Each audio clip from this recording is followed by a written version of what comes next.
traição no governo do PT, invasão e muito mais. Lula está revoltado porque a verdade está vindo à tona, o povo está revoltado com o governo Lula, mas segundo informações desses jornalistas, ele já tem um culpado para isso e entrega Fernando Haddad de bandeja. Bem-vindo, caute a confusão dessa normativa da Receita Federal que passou a viger a partir do dia 1º de janeiro. Continua e agora alguns integrantes do PT atribuem aí, claro, querem encontrar um bode expiatório. Foi para o ministro da Fazenda, Fernando Haddad, atribuiu aí a culpa por essa falha na comunicação para explicar o que realmente está acontecendo em relação a essas novas medidas da Receita Federal para monitorar, sim, as contas bancárias dos brasileiros. Pois é, Paula, essas novas regras vão se tornar a noite das longas facas dentro do PT, né? Boa noite, Paula, boa noite, Silvia, boa noite para vocês também que estão seguindo a gente, boa noite para todos, porque hoje, de fato, começou a guerra dentro do PT para a sucessão de Lula, né? E essa nova normativa, essa nova portaria, né, da Receita Federal poderia ser o estopim para isso. O que aconteceu?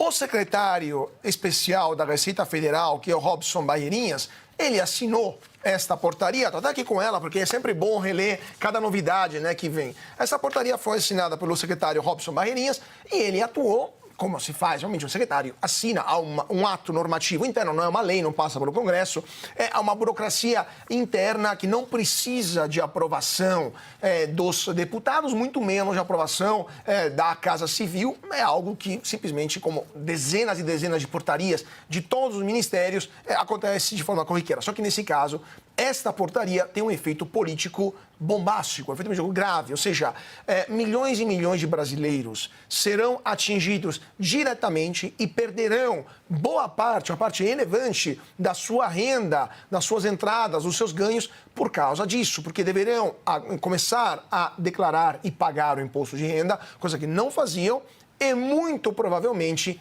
perderão também os benefícios sociais que ganhavam, Bolsa Família, Auxílio Gás, BPC, etc. Eu estava dando uma olhada aqui em alguns dados do próprio IBGE sobre quantos brasileiros potencialmente poderiam ser afetados por essa medida. E aí a gente depois já pode entender um pouco por que essa medida é tão impopular e por que o governo está tão preocupado? Porque falamos de uma parcela importantíssima da população brasileira. Vamos lá. Hoje no Brasil temos cerca de 103 milhões de pessoas que trabalham. Nossa força de trabalho ocupada é de mais ou menos 103, 104 milhões de brasileiros.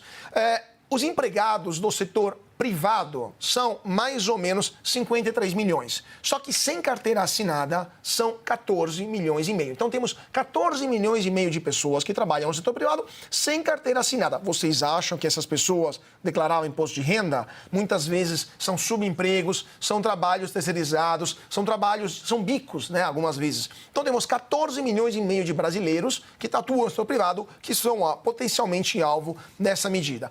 Depois temos as empregadas domésticas, as trabalhadoras domésticas, cerca de 6 milhões de empregadas domésticas. E vocês acham que uma trabalhadora doméstica, que muitas vezes não completou o primeiro ciclo de estudos, tem a capacidade de entregar o imposto de renda feito com um software ultra complexo, tem que baixar num computador e tem que enviar? É óbvio que isso não vai acontecer. Então, essas pessoas, naturalmente, não entregam o imposto de renda. Ao menos que o patrão faça isso para elas, mas é algo bastante raro. Ou elas paguem, muitas vezes, meio salário mínimo para um contador para fazer o imposto de renda para elas, o que faria falta muitas vezes em casa. Então temos 14 milhões e meio de brasileiros empregados no setor privado sem carteira assinada, 6 milhões de trabalhadoras e trabalhadores domésticos também que são potencialmente afetados.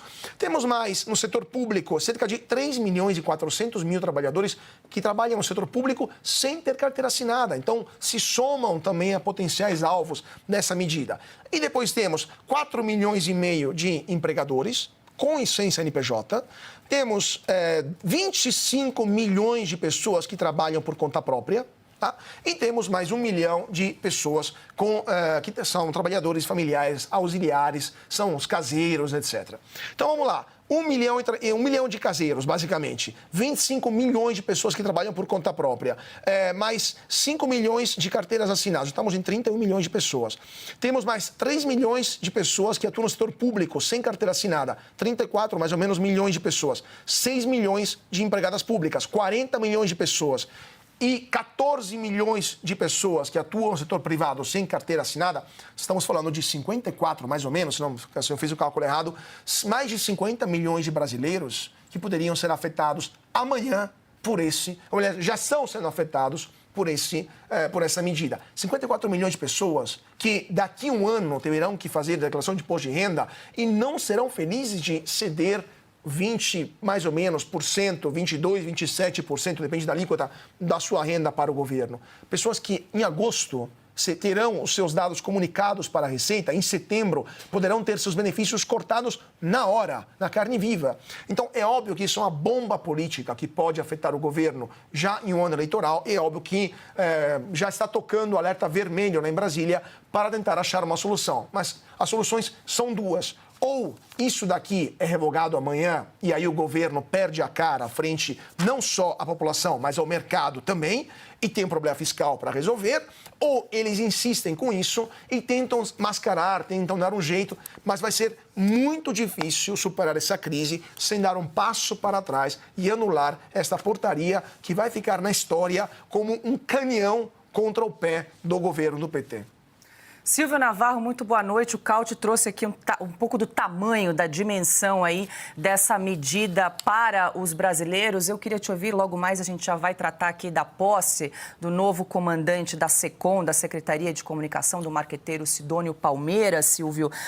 Logo mais deve vir aí uma reforma ministerial depois da eleição no Congresso, alguma dança das cadeiras aí nos ministérios. Será que a cabeça de Fernando Haddad pode estar também aí sendo avaliada diante de algumas atrapalhadas aí na comunicação, principalmente no Ministério da Fazenda, um ministério tão importante, tão crucial aí para o governo, Silvio?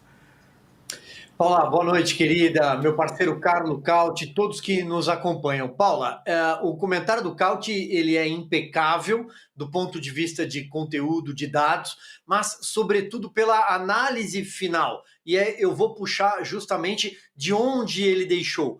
É um tiro de canhão contra o próprio governo. Talvez tenha sido a medida mais desastrada em 2 anos de Lula 3. Primeiro dado é que Fernando Haddad é alvo do próprio PT de fogo amigo. Isso não é novo. Isso vem desde o início do governo. Por quê? Porque aquela ala mais carnívora, aquele PT mais raiz, não aceita que o ministro da Fazenda tenha portas abertas com a Febraban, com a Federação dos Bancos, que o ministro da Fazenda sente para conversar com banqueiros, com dirigentes de bancos, com a Faria Lima, como gostam de manchetar aí os autores das primeiras páginas dos jornais tradicionais. Eles não aceitam. O PT raiz é aquele PT do Guido Mantega, é aquele PT gastador, é aquele PT assistencialista. Não é um PT que conversa com bancos, porque o PT nasce disso, nasce daquela bandeira contra o liberalismo ou o neoliberalismo, como os xiitas da esquerda gostam de bradar. Então, é importante a gente colocar que o Fernando Haddad está numa berlinda desde que assumiu. Estou aqui defendendo o Fernando Haddad de forma nenhuma, porque à frente do PT hoje tem a Gleisi Hoffmann. Ela vai embora na metade do ano, provavelmente substituída ou pelo Edinho Silva, que é o nome do Lula, ex-prefeito de Araraquara, só não um nome mais colocado já à frente da cadeira hoje pelo desastre que foi a eleição municipal. Ele não conseguiu eleger a sucessora. E a outra alternativa é o José Guimarães, irmão do José Genuíno, deputado federal, conhecido pelo assessor que tinha dólares na cueca, mas que tem bom trânsito no Congresso Nacional e seria uma forma do Palácio do Planalto conversar um pouco melhor com as bancadas no Legislativo. Mas onde é que eu quero chegar? A Gleisi Hoffmann é a responsável pela artilharia contra o Fernando Haddad. E eu não preciso discorrer aqui durante muitos minutos. Coloquem no Google, procurem Gleisi crítica Haddad. Só essas 3, 2 nomes próprios e o verbo crítica, criticar Haddad. Coloquem, vocês vão encontrar uma série de ataques da Glaze ou críticas, pode chamar como quiser. Então, ele é alvo do fogo amigo do próprio PT. Esse é o primeiro ponto. Dentro do PT, também existe uma ala que entende que o Fernando Haddad não pode ser o sucessor do Lula e que estar à frente da pasta da Fazenda, embora a economia esteja ali, talvez no seu momento mais capenga desde a eleição e com um horizonte muito turvo, nuvens muito escuras pela frente, o Ministério da Fazenda é uma grande vitrine eleitoral. E essa ala do PT mais política, e aí aparecem figuras da velha guarda, como José Dirceu, que também, de alguma forma, está trabalhando nessa eleição interna do PT, né? José Dirceu reabilitado e ressuscitado politicamente pelas cortes superiores. Essa ala entende que o Haddad é um fracasso eleitoral. Ele perdeu a reeleição em 2016 com a máquina na mão. O primeiro prefeito derrotado no primeiro turno para João Dória. Depois, o Fernando Haddad concorreu à eleição presidencial com uma máscarazinha, né? Ele dizia que ele era o Lula em 2018, o Lula sou eu, perdeu. Em 2020, ele foi uma espécie de reserva de mercado do PT, porque eles não sabiam qual seria o futuro político do Lula, então ele fica de fora. O Gilmar Tato é o candidato a prefeito com o pior desempenho da história do PT, na cidade de São Paulo, que é o coração eleitoral do maior estado da federação e do maior colégio eleitoral do Brasil. E aí ele volta às urnas em 2022 e sofre outra derrota acachapante para o Palácio dos Bandeirantes, o governador Tarcísio de Freitas. Então existe toda uma frente contra o Haddad dentro do PT. Agora, do ponto de vista da comunicação, Paula, e me alongando aqui um pouco nessa fala inicial, porque talvez esse seja, eu vou repetir aquilo que falei na abertura da fala, o maior tiro no pé ou de canhão, segundo o Cauty, que o PT conseguiu dar contra o próprio governo. Vai ser muito difícil desfazer essa história do Pix. O PT imediatamente já contratou um marqueteiro para o lugar do Paulo Pimenta, ou seja, vão repetir a fórmula do mensalão com o Duda Mendonça e do petrolão com o João Santana, que é ter um marqueteiro elaborando a forma da máquina pública, do executivo, se comunicar. O PT vai tentar criar rótulo, vai tentar dar uma nova estampa para um governo fracassado, mas vai ser muito difícil comprovar aquilo que eles querem, que é uma fake news a história do Pix. Não é uma fake news, é verdade. Não foi falha de comunicação, é um erro de gestão. É disso que se trata. E aí, o motorista do aplicativo já entendeu o que está acontecendo. O entregador de pizza do iFood, ele já entendeu o que está acontecendo. O Cauty citou as funcionárias que trabalham nas casas, né? As diaristas, elas já sabem o que está acontecendo. Então, o brasileiro sabe que agora chegou a hora do PT, do Lula, taxar o povo mais pobre. É disso que nós estamos falando aqui. Bom, e essa decisão da Receita Federal de monitorar transações financeiras acima de R$5.000 realizadas provocou muito mais do que críticas. Nas redes sociais surgiram memes e paródias sobre o assunto e a gente selecionou alguns aqui para compartilhar com a nossa audiência. Cauty, está aí um pouco de humor para mais essa tragédia que a gente está acompanhando. Tem aí alguns memes que estão circulando, mas vale lembrar que não há taxação sobre o Pix, isso é importante a gente deixar claro. E os bancos, as instituições financeiras são obrigadas a informar transações e movimentações bancárias para além do Pix, cartões de crédito, transferências bancárias, pagamentos, tudo que passar do valor ali dos R$5.000 para pessoa física e R$15.000 para pessoa jurídica. E até queria aproveitar, Cauty, fazer mais uma pergunta, porque você falou do Barreirinhas, né? Entrei aqui no site do Ministério da Fazenda.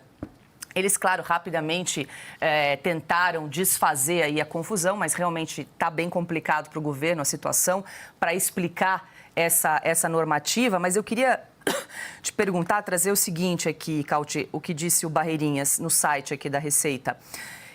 Do Ministério da Fazenda. Quem precisa da atenção da Receita Federal é quem utiliza esses novos meios de pagamento para ocultar dinheiro ilícito, às vezes decorrente de atividade criminosa, de lavagem de dinheiro. O foco da Receita é para eles, não é para você, trabalhador, pequeno empresário. Fecho aspas. Essa justificativa de... Mas vocês viram, né, gente? A verdade veio à tona. Eles estão revoltados, principalmente porque está tendo grande repercussão. E o povo já entendeu que Luiz Inácio Lula da Silva do PT não está nem aí, principalmente para aqueles que mais precisam. Aqueles trabalhadores informais que necessitam do Pix, do cartão de crédito, para poder sobreviver.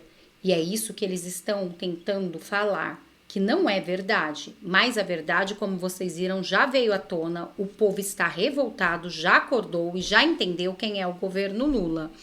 E agora, olhem esta notícia. PT diz que sede em Diadema, de São Paulo, foi invadida e vandalizada. O partido registrou o boletim de ocorrência. Não havia nenhum integrante da sigla no local no momento da invasão.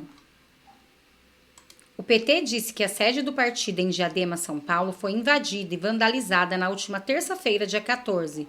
Segundo a legenda, 2 computadores, 3 CPUs e uma impressora foram levados. Em imagens divulgadas pela sigla, é possível ver portas arrombadas e fotografias do presidente Lula e da ex-presidente Dilma Rousseff coberta por tinta azul. Nem os petistas estão mais suportando Luiz Inácio Lula da Silva do PT. O partido registrou o boletim de ocorrência no início da tarde, ao qual o Estadão teve acesso. A Polícia Civil confirmou que o caso foi requisitado perícia e coleta de impressões digitais no local para auxiliar na identificação dos envolvidos no crime, disse a instituição em nota. Segundo José Queiroz, vereador e presidente do PT local, a suspeita é que a invasão tenha ocorrido na madrugada de terça. Vizinhos relatam que o portão estava trancado na noite da segunda-feira, dia 13, e não havia nenhum integrante do partido no local do momento da invasão. Bom, nos deparamos aqui, né, com a invasão aqui do nosso diretório. Vamos estar fazendo um boletim de ocorrência, estão aí acompanhando as imagens, né? O espaço foi totalmente depredado, roubado, todos os equipamentos. E agora vamos estar fazendo o boletim, iniciar as apurações. Esperamos realmente que isso não seja um ato de natureza política, né? Esperamos realmente que as autoridades apurem, tomem as devidas providências a fim de identificar os responsáveis e que não se constate que o nosso diretório ele sofreu um ato de perseguição política.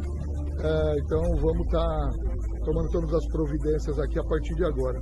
Bom, gente, este foi o vídeo de agora. Eu espero que vocês tenham gostado. Eu preparei com muito carinho para vocês. Peço para vocês curtir, compartilhar, comentar, deixar aqui nos comentários o que vocês acharam de tudo que foi falado nesse vídeo desses jornalistas conceituados da Revista Oeste.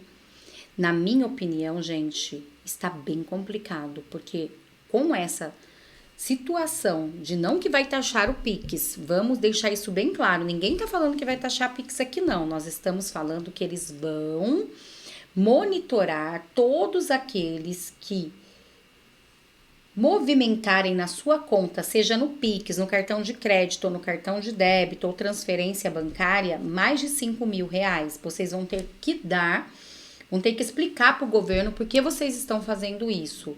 Mas vale lembrar também que tem muitas pessoas que recebem de outras, né? Tipo, esses dias o rapaz estava falando que ele compra ração, compra isso, compra aquilo, e aí distribui também dinheiro. Tem os pedreiros também que distribuem o dinheiro. Como que vai fazer nessa situação? E o povo já acordou, a revolta está grande, é por isso que esta situação do Pix, na verdade, colocou Luiz Inácio Lula da Silva do PT totalmente encurralado. Pode-se dizer que é um tiro no pé que o PT fez dessa vez. Bom, gente, muito obrigada a todos. Só não esquece de compartilhar, de curtir, de comentar. Eu agradeço cada um de vocês. Desejo um dia mais que abençoado e repleto do amor de Deus. Até nosso próximo encontro.